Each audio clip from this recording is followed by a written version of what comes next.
কেমন আছো তোমরা সবাই? আশা করি খুব ভালো আছো, আমিও খুব ভালো আছি। আবারও চলে এসেছি আরও একটি নতুন ব্লগ নিয়ে। তোমরা দেখছো রিয়ান্স কিচেন আর আমি রুমনা। তো আজ হচ্ছে আমাদের নতুন বাড়ির গৃহপ্রবেশ। তো ছোটোর মধ্যেই করা হচ্ছে, যেহেতু আর কোনো দিন নেই।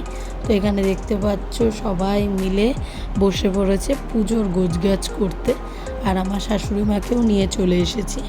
তো আমি এসে ভেবেছিলাম যে আমি হয়তো মিস করে ফেলছি, তো না, যাই হোক, আমি আসার পরই শুরু হয়েছে গৃহপ্রবেশের সব রিচুয়াল। তো আমার এটা ফার্স্ট টাইম দেখা। আর আমাদের যেই বাড়িটা, সেই বাড়িটার গৃহপ্রবেশে কী কী হয়েছিল আমার খুব একটা মনে নেই। তো ভালোই লাগছে। তো দেখতে পাচ্ছ বাবা মা বোনেরা মিলে রিচুয়ালসগুলো পালন করছে। তো এরপর আমরা সবাই মিলে ভেতরে ঢুকে আজকে কিন্তু আমার বিশাল একটা দায়িত্ব আছে। তো সবই দেখতে পারবে, তার জন্য পুরো ব্লগটা দেখতে হবে। তাহলে চলো পুরো ব্লগটা দেখতে থাকো। তো ফাইনালি ঘরের মধ্যে প্রবেশ করলাম। তো এখানে দেখতে পাচ্ছ বাবা মা পুজোতে বসে গেছে। তো আমার আজকে একটা বিশেষ দায়িত্ব আছে, তো সেটা তোমাদের সাথে একটু পরেই শেয়ার করবো। দেখতে পেলে আমি চলে গেলাম সামনে দিয়ে।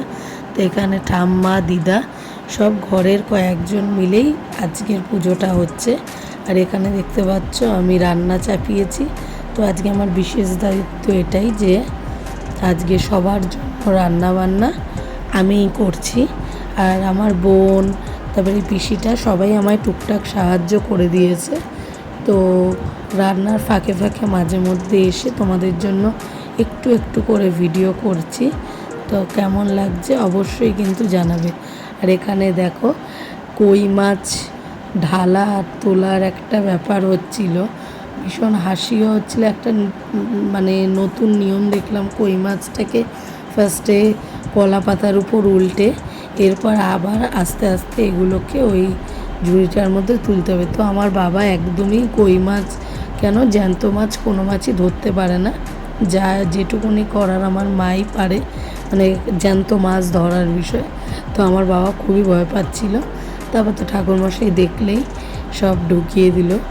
আর এই পাশে হচ্ছে আমার রান্না মোটামুটি রেডি। এখানে হচ্ছে খিচুড়ি গোবিন্দভোগ চালের, আর এখানে আছে হচ্ছে টমেটোর চাটনি, আর আছে আলুর দম।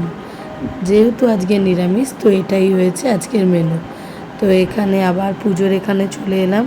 তো যজ্ঞর প্রস্তুতি চলছে, এবার হবে যজ্ঞ। তাহলে চলো আর বেশি কথা বলছি না, এটা দেখতে থাকো।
তো আমি যতদূর জানি যজ্ঞের আগুন যত উঁচুতে উঠবে তত ভালো যজ্ঞটা সম্পন্ন হবে।